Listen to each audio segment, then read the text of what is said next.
Good morning, good morning. Umpisahan natin yung ating araw ng kape at tinapay. Ayan. Parang doon sa niluluto ko nung nasa probinsya ako para kay nanay. Nag-toast tayo ng buns na may itlog at may ketchup. At syempre yung ating kape. Black coffee. Ayan, medyo maaga-aga tayong nagising ngayon dahil may lakad tayong napaka-importante ngayon. Mamayang hapon pa naman yung lakad ko, kaya lang gusto ko matapos agad yung trabaho ko dito sa bahay bago tayo umalis. Kasi baka tayo matagalan doon. So let's eat. Almusal muna tayo para may lakas naman tayo.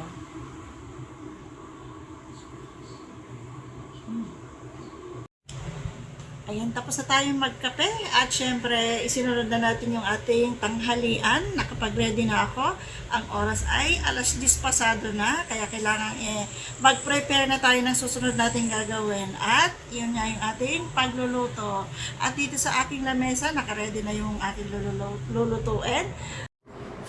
Ito yung ating lulutuin. Magluluto tayo ng adobo na may gata. At syempre, lalagyan din natin ng mga gulay. Syempre, dito yung ating manok. At ito yung ating ibang ingredients. Meron tayo din bell pepper. Syempre, yung ating panggisa, bawang, sibuyas, luya. At syempre, lalagyan din natin ng patatas. At syempre, yung ating gata. Yan. Sa ano na lang ako. Wala akong fresh gata, kaya bumili na lang tayo sa tindahan ng gata. So, ayan na ating lulutuin at itong ating isa pang lulutuin. Tingnan ko kung kaya kong panglutuin ngayon to, yung yung ampalaya. Lalagyan natin ng itlog. So, yun lang ang ating tanghalian. Siyempre, maglalagay din pala tayo ng, nakalimutan ko kanina sabihin, soy sauce, yung ating suka, ayan, suka, at siyempre paminta. Maglalagay din ako ng laurel, dahon ng laurel. At yun na nga, ayan, nag-umpisa na akong maggisa. Hindi ko na napakita. Yan, nag-umpisa na akong maggisa. Sinasangkutsa ko lang yan bago ko ilagay yung mga spices natin. Ayan, ayan na yung ating niluluto. Ilagay na natin yung ibang ingredients niya. Siyempre, para mas masarap, lalagyan natin ng pineapple. Yung tidbits ang nilalagay natin. Kasama yung kaunting syrup para may konting tamis yung ating adobo. Ayan, pakuluan lang natin ng ilang saglit bago natin ilagay yung iba pang ingredients. Ayan, isunod na rin natin yung ating bell pepper. Ayan. Ayan lang natin kumulo at takpan muna natin. And last, lagyan na natin yung gata para maging creamy lalo yung ating adobo. Ayan, tak-tak natin. Sayang. Yummy, amoy pa lang. Ayan na, ayan lang natin siyang kumulo. Mahinang apoy na lang yung ating apoy. Hininaan ko na yung ating apoy. Yun. Ayan, balikan natin. Ayan na siya. Kaigaan lang natin ng kaunti. Ayan, tikman kung okay na yung lasa.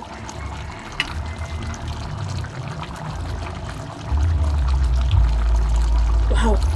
Dagdagan lang natin ng konting asin. Konting asin lamang para hindi naman siya umalas. At haluin.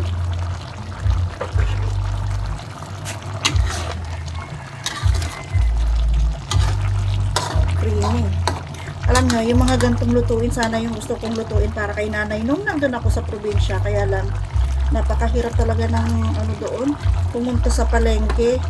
Doon sa baryo kasi wala namang nagtitinda ng mga ganito.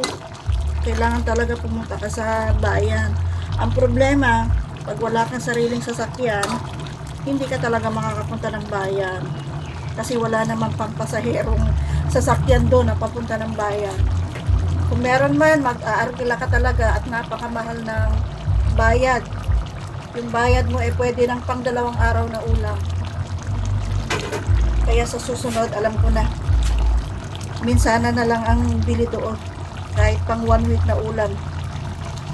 Mag-i-stock na lang para hindi mawalan ng ulam talaga. So, ayan lang. Antayin lang natin na maigaan ng kaunting-kaunti lang. At pwede na yan. At ito na yung niluto natin. Nakaserve na siya. Kakain na kami. Time check tayo, 11 ng umaga. Medyo maaga-aga pa, kaya lang kailangan ko nga umalis dito ng maaga kasi nga mahabang pila doon sa aking pupuntahan.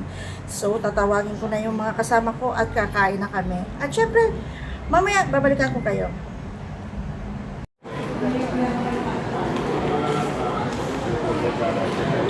Good afternoon. Nandito na ako doon sa sinabi kong pupuntahan at tapos na yung meeting ko. Ano gagawin natin?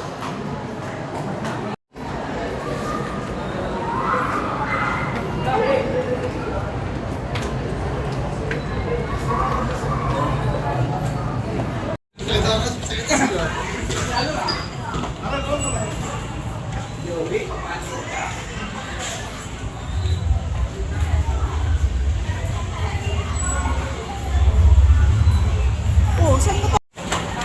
Ayan na, tapos na yung lakad natin. Si Mr. pala yung kasama ko at pauwi na kami.